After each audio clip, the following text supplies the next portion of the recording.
Hi മക്കളെ, നമ്മള് ഓണത്തിന്റെ എക്സാം ഇതാ അടുക്കാനായില്ലേ.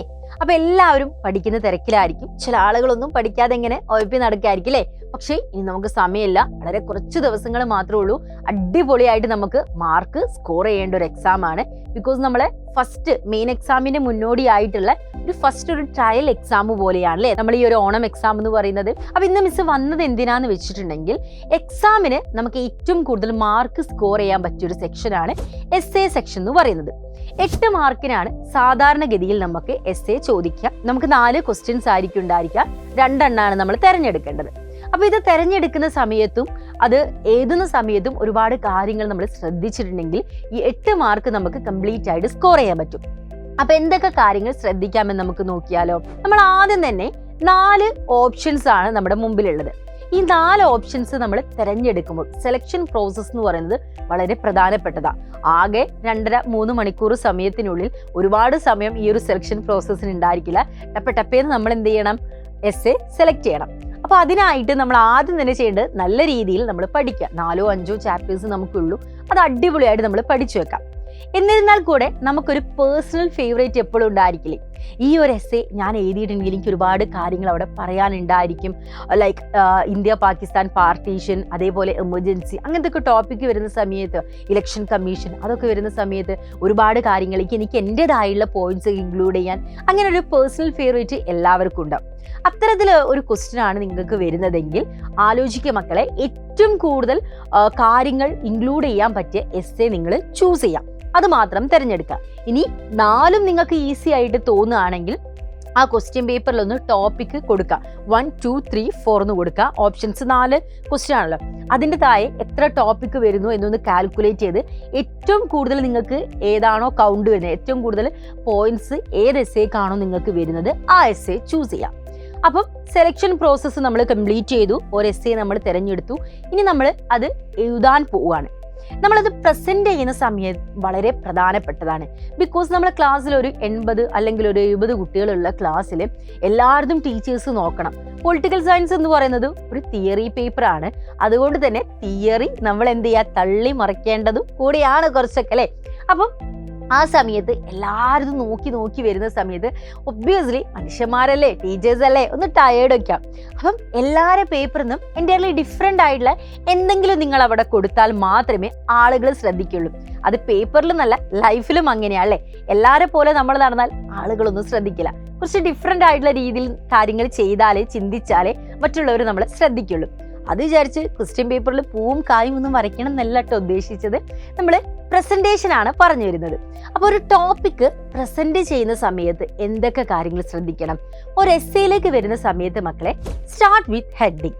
ഹെഡിങ്ങിലൂടെ സ്റ്റാർട്ട് ചെയ്യാം. നല്ല രീതിയിലുള്ള ഒരു ക്യാച്ചി ആയിട്ടുള്ള ഒരു ഹെഡിങ് അവിടെ കൊടുക്കാം.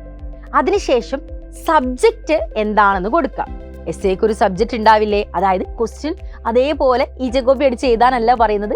കുറച്ച് മാറ്റങ്ങളൊക്കെ വരുത്തിയിട്ട് ഒരു ടോപ്പിക്ക് പോലെ നിങ്ങൾ അവിടെ സെറ്റ് ചെയ്യാം. സബ്ജക്റ്റിന് എഴുതി 2 കോളനൊക്കെ ഇട്ട്, അല്ല 1 കോളനൊക്കെ ഇട്ട് അതിന് നേരെ ഈ ഒരു കാര്യം എഴുതാം. അതിനുശേഷം എന്തൊക്കെ പോയിന്റ്സ് ആണ് നിങ്ങൾ എക്സേയിൽ ഉൾക്കൊള്ളിക്കുന്നത്. അപ്പോൾ ഒരു 10 പോയിന്റോ 15 പോയിന്റോ ഒക്കെ നമ്മുടെ മനസ്സിലുണ്ടാവും. അത് വിചാരിച്ച് 15 പോയിന്റ്സ് ഒന്നും എഴുതി വെക്കണ്ട.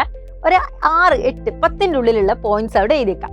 നമ്മൾ ഡീറ്റെയിൽ ആക്കി വന്നാലും തുടക്കത്തിൽ തന്നെ ഫുള്ള് പോയിന്റ്സ് കാണുന്ന ഒരു രസമില്ലായ്മല്ലേ. ഒരു 6 അല്ലെങ്കിൽ 8 പോയിന്റ്സ് നമ്മളവിടെ എഴുതി വെക്കും. എന്നിട്ടാണ് നമ്മൾ കാര്യപരിപാടിയിലേക്ക് പോകുന്നത്. എസ്സേ എന്ന് പറയുമ്പോൾ അവിടെ 3 സ്റ്റേജസ് ഉണ്ട്. Introduction, body, conclusion. അത് വിചാരിച്ച് ഇൻട്രൊഡക്ഷൻ, ബോഡി, കൺക്ലൂഷൻ എന്ന് എഴുതി വെക്കരുത് കേട്ടോ. ഇൻട്രൊഡക്ഷൻ എന്ന് പറയുന്നത് നമ്മളൊരു എസ്സേ സ്റ്റാർട്ട് ചെയ്യുന്നത് രീതിയാണ്. അപ്പോൾ അവിടെ സ്റ്റാർട്ട് ചെയ്യുന്ന സമയത്തിന് ഡയറക്റ്റ് ആയിട്ട് ടോപ്പിക്കിലേക്ക് പോകാതെ നമ്മൾ കുറച്ച് പോയിറ്റിക് ആയിട്ട് കാര്യങ്ങളൊക്കെ പറയാം. ഇപ്പൊ ഒരു എക്സാമ്പിൾ പറയാം. അപ്പൊ ഇന്ത്യ പാകിസ്ഥാൻ പാർട്ടീഷൻ ആണ് നമുക്ക് ഒരു എസ്സേ ആയിട്ട് കിട്ടിയെന്ന് വിചാരിച്ചു. അപ്പൊ നമുക്ക് പറയാം, സ്വാതന്ത്ര്യം കിട്ടിയിട്ട് ഇത്ര വർഷമായി എന്ന് പറഞ്ഞിട്ട് നമുക്ക് തുടങ്ങാം. സ്വാതന്ത്ര്യം എന്ന് പറയുന്ന സമയത്ത് നമുക്ക് എല്ലാവർക്കും ഒരു ഹാപ്പി മൊമെന്റ് ആണ്. പക്ഷെ ആ സമയത്ത് ഒരു വേദനാജനകമായിട്ടുള്ള കാര്യം നടന്നിരുന്നു. ഇന്ത്യ പാകിസ്ഥാൻ വിഭജനം എന്ന് പറഞ്ഞിട്ടുള്ള കാര്യങ്ങളൊക്കെ വെച്ച് തുടങ്ങിയിട്ട് വേണം ആ ഒരു ടോപ്പിക്കിലേക്ക് നമ്മൾ എത്താൻ. അപ്പൊ തുടക്കത്തിൽ തന്നെ അത് വായിക്കുന്ന ടീച്ചറെ മൈൻഡിൽ എന്തൊക്കെ ഉണ്ടാവും, പല ആളുകൾക്കും എത്രാമത്തെ വർഷമാണ് സ്വാതന്ത്ര്യം കിട്ടിയിട്ടെന്ന് പോലും അറിയില്ല. അപ്പം ഈ കുട്ടിക്ക് അത് അറിയാലേ, അപ്പം ആ ഒരു ഇയർ കൂടെ അതിൽ ഇൻക്ലൂഡ് ചെയ്യാം. ഇത്ര വർഷമായി നമുക്ക് സ്വാതന്ത്ര്യം കിട്ടിയിട്ട്, പക്ഷെ ഇപ്പോഴും നമുക്ക് ഇന്ത്യ പാകിസ്ഥാൻ ആ ഒരു കാര്യങ്ങളൊക്കെ പറഞ്ഞ് നമ്മൾ തുടങ്ങാം. അങ്ങനെ ഒരു ഇൻട്രൊഡക്ഷൻ ഒരു 5 ലൈൻസ് ഒക്കെ എഴുതിയിട്ട് അതിനുശേഷമാണ് നമ്മൾ ബോഡിയിലേക്ക് വരുന്നത്. അപ്പൊ നമ്മൾ ഇതാണ് നമ്മളെ പേപ്പറിന് ജസ്റ്റ് ഇമാജിൻ ചെയ്യുക, ഇതാണ് നമ്മുടെ പേപ്പർ. അപ്പൊ ഇവിടുന്നേ നമ്മൾ സ്റ്റാർട്ട് ചെയ്ത് വന്നു, എന്നിട്ട് 5 ലൈൻസ് എഴുതി കഴിഞ്ഞ് പിന്നെ ബോഡിയിലേക്ക് വരുന്ന സമയത്ത് പേപ്പറിന്റെ അറ്റത്ത് മുതൽ, അത് തെറ്റത്ത് മുതൽ തുടങ്ങരുത്. അതിന്റെ ഒരു സെന്റർ പോർഷൻ മുതലായിരിക്കണം അടുത്ത ബോഡി വരേണ്ടത്, അതായത് നമ്മുടെ എസ്സേന്റെ അടുത്ത സെക്ഷൻ വരേണ്ടത്.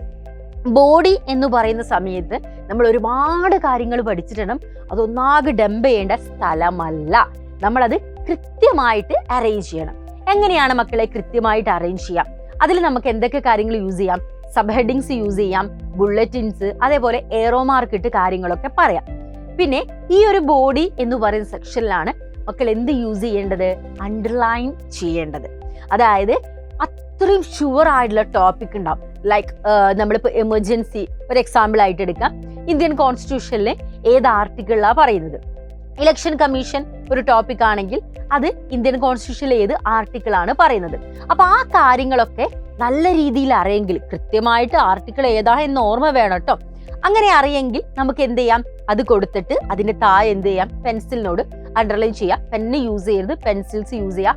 കളേഴ്സ് റെഡ്, ഗ്രീൻ അങ്ങനത്തെ കളേഴ്സ് ഒന്നും യൂസ് ചെയ്ത് പെൻസിൽ മാത്രം യൂസ് ചെയ്യാം. അപ്പം ഈ ബോഡിയിലേക്ക് വരുന്ന സമയത്ത് ഈ കാര്യങ്ങളൊക്കെ നമ്മൾ ശ്രദ്ധിക്കുക. അതേപോലെ തന്നെ സബ് ഹെഡിങ്സ് എഴുതുന്ന സമയത്ത് സെന്റർ എന്നല്ല, സൈഡിൽ നിന്ന് വേണം തുടങ്ങാൻ. സൈഡിൽ സബ് ഹെഡിങ് എഴുതുക, അതിന്റെ ഡീറ്റെയിൽ എഴുതുക. അങ്ങനെയുള്ള കാര്യങ്ങൾ ഒരു 3-4 സബ് ഹെഡിങ്സ് നമുക്ക് ബോഡിയിൽ ഇൻക്ലൂഡ് ചെയ്യാം.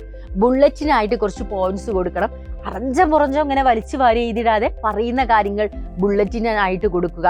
അതേപോലെ എന്തെങ്കിലും കാര്യങ്ങൾ പിക്ചറൈസേഷനിലൂടെ പറയാനുണ്ടെങ്കിൽ ആ ഒരു കാര്യങ്ങൾ നമ്മൾ അവിടെ പ്രസന്റ് ചെയ്യുക. ഈ കാര്യങ്ങളൊക്കെ നമ്മൾ ബോഡിയിൽ ശ്രദ്ധിക്കണം. ഇനി നമ്മൾ ഫൈനൽ സെക്ഷൻ ആണ്, കൺക്ലൂഷനിലേക്ക് വരികയാണ്. കൺക്ലൂഷൻ എന്ന് പറയുമ്പോൾ എസ്സേ എല്ലാവരും ഒക്കെ എഴുതി എങ്ങനെയെങ്കിലും ഒന്ന് അവസാനിപ്പിക്കാം, ആ ലെവലിലാവരുത് മക്കളെ ചെയ്യേണ്ടത്. കാരണം കൺക്ലൂഷൻ ഒരു 2-3 സെന്റൻസിൽ അവസാനിപ്പിക്കേണ്ടതല്ല, മിനിമം ഒരു 6 സെന്റൻസ് വേണം. ഈ 6 സെന്റൻസ് എന്തായിരിക്കണം? ആ ഒരു പർട്ടിക്കുലർ ടോപ്പിക്കിനോട് എൻ്റെ മക്കൾക്ക് എന്താണ് പറയാനുള്ളത്? എമർജൻസി എക്സാമ്പിൾ ആയിട്ട് എടുക്കുകയാണെങ്കിൽ എന്താണ് മക്കൾ ഒപ്പീനിയൻ? ആക്ച്വലി ആ ഒരു എമർജൻസി ഡിക്ലെയർ ചെയ്തത് ശരിയായിരുന്നോ? അങ്ങനെയുള്ള കാര്യങ്ങൾ എൻ്റെ അഭിപ്രായത്തിൽ ഇന്നതാണ്, അതപ്പം വേണ്ടിയിരുന്നില്ല എന്നാണ് എനിക്ക് തോന്നുന്നത്. അങ്ങനെയുള്ള കാര്യങ്ങളൊക്കെ നമ്മൾ ഇൻക്ലൂഡ് ചെയ്തിട്ട് വേണം നമ്മളെ ആ ഒരു കൺക്ലൂഷൻ സെക്ഷൻ അവസാനിപ്പിക്കേണ്ടത്. ഇത്രയും കാര്യങ്ങൾ ശ്രദ്ധിച്ചാൽ ഈസി ആയിട്ട് നമുക്ക് 8 മാർക്ക് നമുക്ക് വാങ്ങാൻ പറ്റും. ഇത് എഴുതുന്ന സമയത്ത് 1/2 മാർക്കോ 1 മാർക്കോലോ എസ്സേ നിങ്ങൾ വൈൻഡപ്പ് ചെയ്യരുത്. മിനിമം 1.5 മുതൽ 2 പേജ് വരെ നിങ്ങളെ എസ്സേ ഉണ്ടായിരിക്കണം. വീണ്ടും പറയാണ്, പൊളിറ്റിക്കൽ സയൻസ് എന്ന് പറയുന്ന ഒരു തിയറി പേപ്പറാണ്. സോ പേപ്പറിന്റെ ആ ഒരു കനത്തിന് ഇമ്പോർട്ടൻസ് ഉള്ള ഒരു പേപ്പർ തന്നെയാണ്. അതായത് അത്യാവശ്യം കണ്ടന്റ് ഇൻക്ലൂഡ് ചെയ്താൽ മാത്രമേ മാർക്ക് നമുക്ക് സ്കോർ ചെയ്യാൻ പറ്റുള്ളൂ. അതേപോലെ നിങ്ങൾ എസ്സേ എഴുതുന്ന സമയത്ത് റെലവൻസ് ആയിട്ട് നമ്മൾ കറന്റ്ലി നടക്കുന്ന എന്തെങ്കിലും ഇഷ്യൂസ് ആയിട്ട് കണക്ട് ചെയ്യാൻ പറ്റുകയാണെങ്കിൽ പെട്ടെന്ന് ഓർമ്മ കിട്ടുന്ന ആ ഇഷ്യൂ നല്ല രീതിയിൽ അറിയെങ്കിൽ അതുകൂടെ കണക്ട് ചെയ്തിട്ട് എസ്സേയിൽ ഇൻക്ലൂഡ് ചെയ്യാം. അത് ബോഡി പാർട്ടിലാണ് ചെയ്തു വെക്കേണ്ടത്. ഇത്രയും കാര്യങ്ങൾ ശ്രദ്ധിച്ച മക്കളെ 8 മാർക്ക് നമുക്ക് ഈസി ആയിട്ട് വാങ്ങാൻ പറ്റും. 8 മാർക്കിന്റെ എസ്സേ പോലെ തന്നെയാണ് 4 മാർക്കൊക്കെ, എല്ലാം വളരെ ഇമ്പോർട്ടന്റ് തന്നെയാണ്. പക്ഷെ എന്നിരുന്നാലും എസ്സേ എന്ന് പറയുമ്പോൾ എന്താ ഒരു ടോപ്പിക്ക്, അത് എസ്സേന്റെ മലയാളം എന്താ? ഉപന്യസിക്കുക അല്ലെ? നല്ല രീതിയിൽ ഉപന്യസിച്ചു വെച്ചാൽ മാത്രമേ നമുക്ക് അവിടെ ഫുൾ മാർക്ക് കിട്ടുള്ളൂ. അപ്പൊ ഐ ഹോപ്പ് നിങ്ങൾ എല്ലാവരും എസ്സേക്ക് ഫുൾ മാർക്ക് സെറ്റാക്കുന്നുള്ള കാര്യം എനിക്ക് ഷുവറാണ്. അപ്പം എൻ്റെ മക്കൾക്ക് ഷുവർ അല്ലേ? അപ്പം നമ്മുടെ ഇന്നത്തെ വീഡിയോ വൈൻഡപ്പ് ചെയ്യാണ്. ഇതേപോലുള്ള ഇൻട്രസ്റ്റിംഗ് വീഡിയോസ് ആയിട്ട് വീണ്ടും നമ്മൾ വരുന്നതാണ്. സോ ഇതുവരെ ചാനൽ സബ്സ്ക്രൈബ് ചെയ്യാതെ എല്ലാവരും ഒന്ന് ചാനൽ സബ്സ്ക്രൈബ് ചെയ്യുക. അതേപോലെ നമ്മുടെ യുവ ബാച്ച് കൂടെ പർച്ചേസ് ചെയ്യുക. So by.